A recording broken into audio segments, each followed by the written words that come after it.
ಓಂ ಶ್ರೀ ಮಹಾಗಣಾಧಿಪತಿಯೇ ನಮಃ. ಓಂ ಶ್ರೀ ಮಾತ್ರೇ ನಮಃ. ಓಂ ಶ್ರೀ ಗುರುಭ್ಯೋ ನಮಃ. ಸಮಸ್ತ ಕನ್ನಡ ವೀಕ್ಷಕರಿಗೆ ನಮಸ್ಕಾರ. ನೀವು ಮೊದಲನೇ ಬಾರಿ ನಮ್ಮ ಚಾನೆಲ್ ನೋಡ್ತಾ ಇದ್ರೆ ದಯವಿಟ್ಟು ಸಬ್ಸ್ಕ್ರೈಬ್ ಮಾಡಿ ಅಂತ ಹೇಳ್ತಾ, ನಾವು ಈ ದಿನ ನಮ್ಮ ವಿಡಿಯೋದಲ್ಲಿ ಮಾರ್ಚ್ ತಿಂಗಳಲ್ಲಿ ದ್ವಾದಶ ರಾಶಿಗಳಿಗೆ ಯಾವ ರೀತಿ ಅನುಕೂಲ ಫಲಗಳು ಇರುತ್ತೆ, ಯಾವ ಯೋಗಗಳಿರುತ್ತೆ, ಯಾವ ವಿಷಯಗಳಲ್ಲಿ ಮುಂಜಾಗ್ರತೆ ಕ್ರಮಗಳನ್ನು ತಗೊಳ್ಬೇಕಾಗಿರುತ್ತೆ ಅನ್ನುವಂತಹ ವಿಷಯಗಳನ್ನು ಕುರಿತು ವಿವರಿಸುತ್ತಾ ಇದ್ದೇವೆ. ಅದರಲ್ಲಿ ಭಾಗವಾಗಿ ಎರಡನೇ ರಾಶಿಯಾದಂತಹ ವೃಷಭ ರಾಶಿ ಜಾತಕರಿಗೆ ಈ ಮಾರ್ಚ್ ತಿಂಗಳಲ್ಲಿ ಯಾವ ಅನುಕೂಲ ಫಲಗಳು ಸಿಗ್ತಾ ಇದೆ, ಯಾವ ವಿಷಯಗಳಲ್ಲಿ ಇವರು ಮುಂಜಾಗ್ರತೆ ಕ್ರಮಗಳು ಮತ್ತು ಹುಷಾರಾಗಿರ್ಬೇಕಾಗಿರುತ್ತೆ ಅನ್ನುವಂತಹ ಮುಖ್ಯ ವಿಷಯಗಳನ್ನ ತಿಳ್ಕೊಳ್ಳೋಣ. ಈ ಮಾಸದಲ್ಲಿ ವೃಷಭ ರಾಶಿ ಜಾತಕರಿಗೆ ತುಂಬಾ ಅನುಕೂಲವಾದಂತಹ ಫಲಗಳು ಗೋಚಾರವಾಗ್ತಾ ಇದೆ. ಮುಖ್ಯವಾಗಿ ಎಲ್ಲಾ ಗ್ರಹಗಳು ನಿಮ್ಮ ರಾಶಿಯಲ್ಲಿ ಅತ್ಯಂತ ಶುಭ ಪರಿಣಾಮಗಳು ಬೀಳ್ತಾ ಇದೆ. ಎಲ್ಲಾ ಗ್ರಹಗಳ ಅನುಕೂಲತೆ ನಿಮ್ಮ ರಾಶಿ ಮೇಲೆ ಇರುವ ಕಾರಣದಿಂದ ಈ ಮಾಸವು ವೃಷಭ ರಾಶಿಯವರಿಗೆ ಅತ್ಯುತ್ತಮವಾದಂತಹ ಮಾಸ ಅಂತ ಹೇಳ್ಬೋದು. ಮುಖ್ಯವಾಗಿ ನಿಮಗೆ ಷಷ್ಠಗ್ರಹ, ಇದು ಇಂದಿನ ವಿಡಿಯೋಗಳಲ್ಲಿ ಹೇಳ್ತಾ ಇರೋ ತರ ಈ ಷಷ್ಠಗ್ರಹ ಕೂಟ ಮೀನರಾಶಿಯಲ್ಲಿ ಈ ಆಗ್ತಾ ಇರುವಂತಹ ಕಾರಣದಿಂದ ವೃಷಭ ರಾಶಿ ಒಂದು ಅದೃಷ್ಟ ರಾಶಿಯಾಗಿ ಪರಿವರ್ತನೆ ಆಗ್ತಾ ಇದೆ. ಅದರ ಲಕ್ಷಣಗಳು ಈ ಮಾರ್ಚ್ ತಿಂಗಳಲ್ಲಿ ನೀವು ಹಂತ ಹಂತವಾಗಿ ನೀವು ಕಾಣಬಹುದು. ರಾಶ್ಯಾಧಿಪತಿ ಶುಕ್ರ ಭಾಗ್ಯಸ್ಥಾನದಲ್ಲಿ, ಲಾಭ ಸ್ಥಾನದಲ್ಲಿ ಇರ್ತಾರೆ.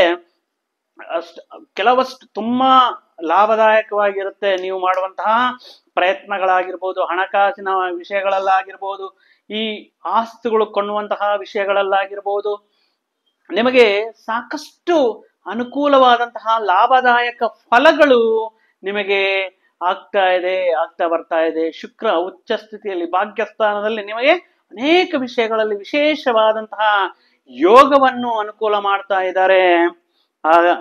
ಸೊ ಆ ಕಾರಣದಿಂದ ನಿಮಗೆ ಈ ಮುಖ್ಯವಾಗಿ ಅಷ್ಟೇ ಅಲ್ಲ, ತುಂಬಾ ಈ ಶುಕ್ರನ ಜೊತೆಗೆ ಮತ್ತಷ್ಟು ಗ್ರಹಗಳು ನಿಮಗೆ ಶುಭ ಯೋಗವನ್ನ ಲಾಭ ಸ್ಥಾನದಲ್ಲಿದ್ದು ನಿಮಗೆ ಉತ್ತಮ ಫಲಗಳನ್ನು ವೃಷಭ ರಾಶಿಯವರಿಗೆ ಕೊಡ್ತಾ ಇದೆ.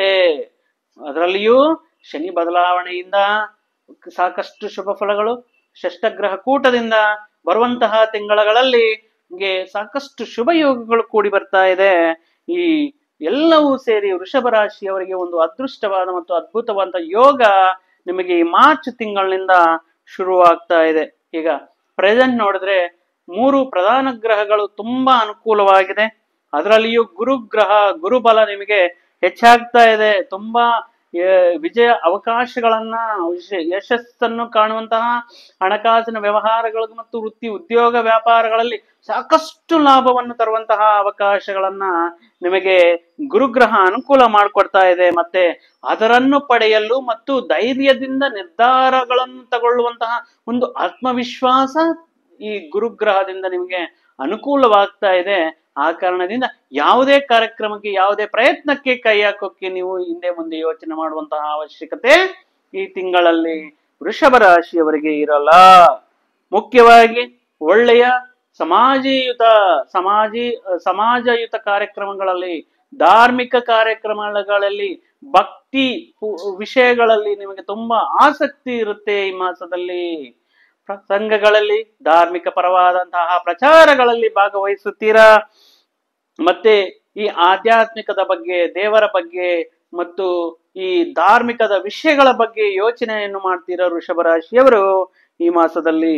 ಮುಖ್ಯವಾಗಿ ಸಂತಾನದಿಂದ ತುಂಬಾ ಅಭಿವೃದ್ಧಿ ಕಾಣ್ತಾ ಇದೆ. ಸಂತಾನಕ್ಕೆ ಸಂಬಂಧಪಟ್ಟಿರುವಂತಹ ಪ್ರಯತ್ನಗಳು ಮಾಡ್ತಾ ಇದರಲ್ಲಿ ನಿಮಗೆ ಮತ್ತು ಒಳ್ಳೆಯ ಅನುಕೂಲವಾಗ್ತಾ ಇರುತ್ತೆ. ನಿಮ್ಮ ಸಂತಾನದ ಮುಖಾಂತರ ಸಿಹಿ ಸುದ್ದಿಯನ್ನು ಪಡೆಯುವಂತಹ ಅವಕಾಶಗಳು, ಸಂದರ್ಭಗಳು ಈ ಮಾಸದಲ್ಲಿ ಆಗ್ತಾ ಇದೆ. ಮತ್ತು ವಿವಾಹಕ್ಕೋಸ್ಕರ ಪ್ರಯತ್ನ ಮಾಡೋರು, ಸಂತಾನಕ್ಕೋಸ್ಕರ ಪ್ರಯತ್ನ ಮಾಡೋರು ಮತ್ತು ವಿದೇಶಿ ಪ್ರವಾಸಕ್ಕೋಸ್ಕರ ಮಾಡುವಂತಹ ಪ್ರಯತ್ನಗಳೆಲ್ಲವೂ ಒಮ್ಮುಖವಾಗಿ ನಿಮಗೆ ಅನುಕೂಲವಾದಂತಹ ಪರಿಸ್ಥಿತಿಗಳನ್ನ ಉಂಟು ಮಾಡ್ತಾ ಇದೆ. ನೀವು ಮುಂದಿನ ದಿನಗಳಲ್ಲಿ ಖಂಡಿತವಾಗಿಯೂ ಸಂತಾನ ಪ್ರಾಪ್ತಿಯಾಗಿರಲಿ, ಇಲ್ಲ ಕಲ್ಯಾಣ ಯೋಗ, ವಿವಾಹದ ಯೋಗ, ಕಂಕಣ ಭಾಗ್ಯ ಅನ್ನೋದು ಕೂಡಿ ಬರ್ತಾ ಇದೆ. ಮತ್ತು ವಿದೇಶಗಳಲ್ಲಿ ವಾಸಿಸುವಂತಹ ಒಂದು ಅನುಕೂಲವಾದಂತಹ ವಾತಾವರಣ ನಿಮ್ಮದಾಗಿರುತ್ತೆ. ಮುಖ್ಯವಾಗಿ ಏಕೆ ಈ ತರ ಆಗ್ತಾ ಇದೆ ಅಂದ್ರೆ, ಏಕಾದಶ ಭಾವದಲ್ಲಿ ತುಂಬಾ ಗ್ರಹಗಳು ನಿಮಗೆ ತುಂಬಾ ಶುಭ ಫಲಗಳನ್ನ ಕೊಡ್ತಾ ಇದೆ. ಆ ಕಾರಣದಿಂದ ಈ ವಿಧವಾದಂತಹ ಶುಭ ವಿಷಯಗಳು ನಿಮ್ಮ ಜೀವನದಲ್ಲಿ ನಡೆಯೋದಕ್ಕೆ ಎಲ್ಲಾ ಗ್ರಹಗಳು ಅನುಕೂಲ ಮಾಡಿಕೊಡ್ತಾ ಇದೆ. ಮತ್ತು ಈ ಉನ್ನತ ವಿದ್ಯಾಭ್ಯಾಸವನ್ನ ಮಾಡೋದಕ್ಕೆ ದೂರ ಪ್ರಾಂತ ಹೋಗ್ಬೇಕು, ಆ ದೂರ ಪ್ರಾಂತದಲ್ಲಿ ಯಾವ ತರ ವಸತಿ, ಅಲ್ಲಿ ಅಡ್ಮಿಷನ್ ಸಿಗುತ್ತಾ ಇಲ್ವಾ, ಮತ್ತು ಉನ್ನತ ದೂರ ಪ್ರಾಂತಗಳಲ್ಲಿ IIT ಆಗಿರ್ಬೋದು, ಇಂಜಿನಿಯರಿಂಗ್ ಆಗಿರ್ಬೋದು, IIM ಆಗಿರ್ಬೋದು, ಮೆಡಿಸಿನ್ ಆಗಿರ್ಬೋದು, ಅಂತ ದೂರ ಪ್ರಾಂತಗಳಲ್ಲಿ ಉನ್ನತ ವಿದ್ಯಾಭ್ಯಾಸ ಮಾಡುವಂತವರಿಗೆ ಇದು ಒಳ್ಳೆಯ ಕಾಲ. ಮತ್ತು ಆ ಪ್ರಯತ್ನಗಳನ್ನ ಕೈ ಹಿಡಿರಿ, ಖಂಡಿತವಾಗಿಯೂ ಯಶಸ್ವಿಯಾಗುತ್ತೆ. ಮತ್ತು ನೀವು ಮಾಡುವಂತಹ ವೃತ್ತಿ ಉದ್ಯೋಗಗಳಲ್ಲಿ ನಿಮ್ಮ ಟ್ಯಾಲೆಂಟ್ ಇಂದ, ನಿಮಗಿರುವಂತಹ ಶಕ್ತಿ ಸಾಮರ್ಥ್ಯಗಳಿಂದ, ವಿಭಿನ್ನವಾದಂತಹ ಪ್ರತಿಭೆಯಿಂದ ನೀವು ಗುರುತಿಸ್ಕೊಳ್ತೀರಾ. ಆ ಪ್ರತಿಭೆಗೆ ತಕ್ಕ ಐಡೆಂಟಿಟಿ ಮತ್ತು ಅದರಿಂದ ನಿಮಗೆ ಬೇಕಾಗಿರುವಂತಹ ಪ್ರಮೋಷನ್ ಆಗಿರ್ಬೋದು, ನಿಮಗೆ ಸಿಗ್ಬೇಕಾಗಿರುವಂತಹ ರಿವಾರ್ಡ್ಸ್, ಅವಾರ್ಡ್ಸ್ ಅನ್ನುವುದು ನಿಮ್ಮ ಟ್ಯಾಲೆಂಟ್ಗೆ ಗುರುತಿಸಿ ವೃತ್ತಿ ಉದ್ಯೋಗಗಳಲ್ಲಿ ನಿಮಗೆ ಸಿಗುವಂತಹ ಯೋಗ ಈ ಮಾಸದಲ್ಲಿ ಕಾಣಿಸ್ತಾ ಇದೆ. ಮತ್ತೆ ಮುಖ್ಯವಾಗಿ ಈ ಶೇರ್ ಮಾರ್ಕೆಟ್ ಇನ್ವೆಸ್ಟ್ಮೆಂಟ್ ಮಾಡುವಂತಹ ಸಂದರ್ಭಗಳಲ್ಲಿ ಈ ತುಂಬಾ ಹುಷಾರಾಗಿ ನೀವು ವ್ಯವಹಾರ ಮಾಡಬೇಕಾಗಿರುತ್ತೆ. ಸ್ವಲ್ಪ ಯೋಚನೆ ಮಾಡಿ, ಒಂದಕ್ಕೆರಡು ಸಾರಿ ಯೋಚನೆ ಮಾಡಿ ಹೂಡಿಕೆ ಇನ್ವೆಸ್ಟ್ಮೆಂಟ್ ಮಾಡೋದ್ರಲ್ಲಿ ಈ ಶೇರ್ ಮಾರ್ಕೆಟ್, ಸ್ಟಾಕ್ ಮಾರ್ಕೆಟ್ ಇಂತಹ ವಿಷಯಗಳಲ್ಲಿ ಹುಷಾರಾಗಿ ವ್ಯವಹಾರ ಮಾಡಬೇಕಾಗಿರುತ್ತೆ. ಶುಕ್ರ ರಾಹು ಗ್ರಹಗಳ ಸಮ್ಮಿಳನ ಏನಿದೆಯೋ, ಈ ಶುಕ್ರ ರಾಹು ಗ್ರಹಗಳ ಅನುಕೂಲತೆಯಿಂದ ಮುಖ್ಯವಾಗಿ ಈ ಕಲಾರಂಗದಲ್ಲಿರುವಂತಹ ಕಲಾವಿದರಿಗೆ ತುಂಬಾ ಅನುಕೂಲವಾದಂತಹ ಅತ್ಯಂತ ಶುಭ ಕಾಲ ನಡೀತಾ ಇದೆ.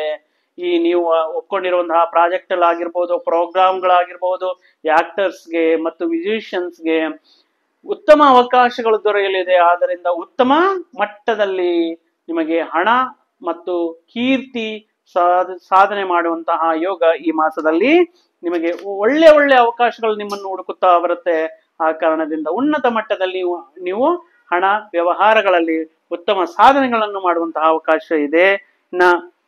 ಈ ಮೆಡಿಸಿನ್ ರಿಲೇಟೆಡ್, ಸಾಫ್ಟ್ವೇರ್ ರಿಲೇಟೆಡ್, ಈಗ ಹೊಸದಾಗಿ ಆರ್ಟಿಫಿಷಿಯಲ್ ಇಂಟೆಲಿಜೆನ್ಸ್ ಅಂತ ಮತ್ತು ಆಟೋಮೇಷನ್ ಅಂತ ಬಂದಿದೆಯಲ್ಲ, ಇದರಲ್ಲಿ ಪ್ರಯತ್ನಗಳು ಮತ್ತು ಇದರಲ್ಲಿ ಹೊಸ ತರಹದ ನಿಮ್ಮ ಸಲಹೆಗಳು ಮತ್ತು ಸೂಚನೆಗಳು ನಿಮ್ಮ ವೃತ್ತಿ ಉದ್ಯೋಗಗಳಲ್ಲಿ ತುಂಬಾ ಉಪಯುಕ್ತವಾಗುತ್ತೆ. ಆ ಕಾರಣದಿಂದ ನೂತನ ಆವಿಷ್ಕಾರಗಳಿಗೆ ನೀವು ನಿಮ್ಮದೇ ಆದಂತಹ ಒಂದು ಜವಾಬ್ದಾರಿಯನ್ನ ತಗೊಂಡು ಹೊಸ ಇನ್ವೆನ್ಷನ್ ಅನ್ನು ಮಾಡ್ತೀರಾ, ಹೊಸದಾಗಿ ಒಂದು ಪ್ರೋಗ್ರಾಮ್ ಕ್ರಿಯೇಟ್ ಮಾಡೋದ್ರಲ್ಲಿ ನೀವು ಯಶಸ್ವಿಯಾಗ್ತೀರಾ. ದಶಮದಲ್ಲಿ ಶನಿ ಮತ್ತು ರವಿ ಇರೋ ಕಾರಣದಿಂದ ಸ್ವಲ್ಪ ಉದ್ಯೋಗದಲ್ಲಿ ಒತ್ತಡದ ವಾತಾವರಣ ಇದ್ದರೂ, ನೀವು ಮಾಡುವಂತಹ ಕೆಲಸದಲ್ಲಿ ಒತ್ತಡವಾದ ವಾತಾವರಣ ಇದ್ದರೂ ನೀವು ಪಟ್ಟಿರುವಂತಹ ಕಷ್ಟಕ್ಕೆ, ನೀವು ಪಡುವಂತಹ ಎಫರ್ಟ್ಗೆ ಒಂದು ಐಡೆಂಟಿಟಿ ಸಿಗುತ್ತೆ. ಅದರಿಂದ ನಿಮಗೆ ಪ್ರಮೋಷನ್ ಸಿಗುವುದು ಅಥವಾ ಇನ್ಕ್ರಿಮೆಂಟ್ಗಳು, ಬೋನಸ್ಗಳು, ಪರ್ಫಾರ್ಮೆನ್ಸ್ ಬೋನಸ್ ಈ ತರ ನಿಮಗೆ ಸಾಕಷ್ಟು ಲಾಭದಾಯಕವಾಗಿ ಇರುತ್ತೆ. ಆ ಕಾರಣದಿಂದ ಕಷ್ಟಪಟ್ಟು ನಿಮ್ಮ ಎಫರ್ಟ್ ನ ಹಾಕಿ ಖಂಡಿತವಾಗಿಯೂ 100% ರಿಸಲ್ಟ್ ನಿಮಗೆ ಸಿಗುತ್ತೆ. ಯಾರಾದ್ರೂ ಉದ್ಯೋಗದಲ್ಲಿ ಈ ಪದೋನ್ನತಿಯಲ್ಲಿ ಒಳ್ಳೆ ಜವಾಬ್ದಾರಿಯುತ ಒಳ್ಳೆಯ ಹುದ್ದೆಯನ್ನು ಪಡೆಯುವಂತಹ ಯೋಗ ವೃಷಭ ರಾಶಿಯವರಿಗೆ ಇರುತ್ತೆ. ಮತ್ತು ಈ ಎರಡನೇ ಭಾಗದಲ್ಲಿ ಮಾರ್ಚ್ ಮಾಸದ ಎರಡನೇ ಭಾವದಲ್ಲಿ, ಅಂದ್ರೆ ಮಾರ್ಚ್ 15 ಆದ್ಮೇಲೆ ರವಿ 11ನೇ ಸ್ಥಾನಕ್ಕೆ ಬರ್ತಾರೆ. ಏಕಾದಶ ಸ್ಥಾನ, ಲಾಭ ಸ್ಥಾನಕ್ಕೆ ಸೂರ್ಯ ಬರ್ತಾ ಇದ್ದಾರೆ. ಆ ಕಾರಣದಿಂದ ಆಕಸ್ಮಿಕವಾಗಿ ಧನಾಗಮನ ನೀವು ಅನ್ಕೊಂಡೇ ಇರಲ್ಲ. ಮತ್ತು ನಿಮ್ಗೆ ಸಿಗ್ಬೇಕಾಗಿರುವಂತಹ ಭೂ ಸಂಬಂಧಿತ ಆಸ್ತಿಗಳಿಗೆ ಸಂಬಂಧಿತಪಟ್ಟಿರುವಂತಹ ಪಿತ್ರಾರ್ಜಿತ ಸಂಬಂಧಪಟ್ಟಿರುವಂತಹ ಆಸ್ತಿಗಳು ನಿಮಗೆ ಒಲಿದು ಬರೋದಕ್ಕೆ ಅನುಕೂಲವಾಗಿರುತ್ತೆ. ಇದಕ್ಕೋಸ್ಕರ ನಿಮ್ಮ ತಾಯಿ ತಂದೆಯ ಸಹಕಾರವು ಹೆಚ್ಚಿನ ಮಟ್ಟದಲ್ಲಿದ್ದು ನಿಮಗೆ ಅತ್ಯುನ್ನತವಾದಂತಹ ಹಣಕಾಸಿನ ವ್ಯವಹಾರಗಳಲ್ಲಾಗಿರಲಿ, ಆಸ್ತಿಗಳ ವ್ಯವಹಾರಗಳಲ್ಲಾಗಿರಲಿ ತುಂಬಾ ಅನುಕೂಲ ಫಲಗಳು ಸಿಗ್ತಾ ಇದೆ. ಕುಜಗ್ರಹದ ಮುಖಾಂತರ ಈ ಮಾಸದಲ್ಲಿ ಸ್ವಲ್ಪ ನಿಮಗೆ ಸಾಕಷ್ಟು ಮಟ್ಟದಲ್ಲಿ ಆಸ್ತಿ ಬರೋದಾಗಿರಲಿ, ಧನಾಗಮನ ಆಗಿರೋದಾಗಿರಲಿ, ಆ ವಿಷಯಗಳಲ್ಲಿ ಈ ಹಂಚ್ಕೊಳ್ಳೋದ್ರಲ್ಲಿ ಸ್ವಲ್ಪ ನಿಮ್ಮ ಕುಟುಂಬಸ್ಥರ ಜೊತೆಗೆ ಸ್ವಲ್ಪ ಭೇದಾಭಿಪ್ರಾಯಗಳು ಬರ್ಬೋದು. ಈ ಮಾತು ಬೆಳೆದ್ಬಿಟ್ಟು ಈ ಸಾಕಷ್ಟು ನೀವು ಪಡೆದಿರುವಂತಹ ಧನವಾಗಿರಲಿ, ಆಸ್ತಿ ಆಗಿರಲಿ, ಅವರಿಗೆ ಪಾಲು ಬೇಕು, ಅದನ್ನ ಹಂಚ್ಕೊಳ್ಬೇಕಾಗಿರುತ್ತೆ. ಅಣ್ಣ ತಮ್ಮಂದ್ರ ಮಧ್ಯೆ, ಇಲ್ಲಾಂದ್ರೆ ತಾಯಿ ಪೋಷಕರ ಮಧ್ಯೆ ಹಂಚ್ಕೊಳ್ಬೇಕಾಗಿರುತ್ತೆ. ಈ ಕುಜ ಪ್ರಭಾವದಿಂದ ಸ್ವಲ್ಪ ವೈಮನಸ್ಸಿಗೆ ಉಳ್ಳಾಗುವಂತಹ ಅವಕಾಶವಿದೆ. ಈಗ ಏನಾದ್ರೂ ನೀವು ಸ್ವಲ್ಪ ನಿಷ್ಠೂರದಿಂದ, ಸ್ವಲ್ಪ ಕೋಪದಿಂದ ವರ್ತಿಸಿದರೆ ಜೀವನ ಪರ್ಯಂತ ಆ ಸಂಬಂಧಗಳಿಗೆ ಬಿರುಕು ಬೀಳುವಂತಹ ಸಾಧ್ಯತೆ ಇದೆ. ಆ ಕಾರಣದಿಂದ ಸ್ವಲ್ಪ ತಾಳ್ಮೆಯಿಂದ ನೀವು ಮಾತನಾಡುವಾಗ, ವ್ಯವಹಾರ ಮಾಡುವಾಗ, ವ್ಯವಹಾರಗಳನ್ನ ಮತ್ತು ಸಂಬಂಧಗಳನ್ನ ದೃಷ್ಟಿಯಲ್ಲಿಟ್ಟುಕೊಂಡು ಈ ವ್ಯವಹಾರಗಳು ಮಾಡಿಕೊಂಡ್ರೆ ನಿಮ್ಗೆ ಉತ್ತಮವಾಗಿರುತ್ತೆ. ಸ್ವಲ್ಪ ಈ ವಿಷಯಗಳಲ್ಲಿ ಜಾಗೃತರಾಗಿರಬೇಕಾಗಿರುತ್ತೆ. ಸೊ ಆ ಕಾರಣದಿಂದ ನಿಮ್ಮ ಸಂಬಂಧಗಳನ್ನು, ಈ ಹಣ, ಆಸ್ತಿ, ದುಡ್ಡು ಬರುತ್ತೆ, ಸಂಪಾದನೆ ಮಾಡುವಂತಹ ಶಕ್ತಿ ಕೊಡುತ್ತೆ. ಆದ್ರೆ ಒಂದು ಸಾರಿ ಮನಸ್ಸು ಮುರಿಯೋದು ಮತ್ತು ಅದೇ ತರ ಈ ಸಂಬಂಧಗಳಲ್ಲಿ ಕೂಡ ಬೀರುಕು ಬೀಳ್ಸ್ಕೊಳ್ಳೋಕ್ ಹೋಗ್ಬೇಡಿ. ಒಂದು ಸಂಯಮನದಿಂದ, ತಾಳ್ಮೆಯಿಂದ ವ್ಯವಹಾರಗಳನ್ನ ಮಾಡಿ ಅಂತ ಹೇಳ್ತಾ, ವೃಷಭ ರಾಶಿಯವರಿಗೆ ಈ ಮಾಸವು ಎಲ್ಲಾ ವಿಧವಾಗಿ ಸಕಲ ಅವಕಾಶಗಳು ಮತ್ತು ಒಳ್ಳೆಯ ಪರಮೇಶ್ವರನ ಶ್ರೀಮನ್ನಾರಾಯಣನ ಅನುಗ್ರಹ ನಿಮ್ಮ ಮೇಲೆ ಇರಲಿ ಅಂತ ಭಾವಿಸುತ್ತಾ ನಾನು ಈ ವಿಡಿಯೋನ ಇಲ್ಲಿಗೆ ಮುಗಿಸುತ್ತಾ ಇದ್ದೇನೆ. ಮತ್ತೊಂದು ವಿಡಿಯೋ ಜೊತೆಗೆ, ಮತ್ತೊಂದು ಆಸಕ್ತಿಕರ ವಿಷಯದ ಜೊತೆಗೆ ನಿಮ್ಮ ಮುಂದೆ ಬರ್ತೀನಿ. ಅಲ್ಲಿಯವರೆಗೂ ಜನ ಸುಖಿನೋ ಭವಂತು, ಸಮಸ್ತ ಸನ್ಮಂಗಳಾನಿ ಭವಂತು. ಜೈ ಶ್ರೀರಾಮ್.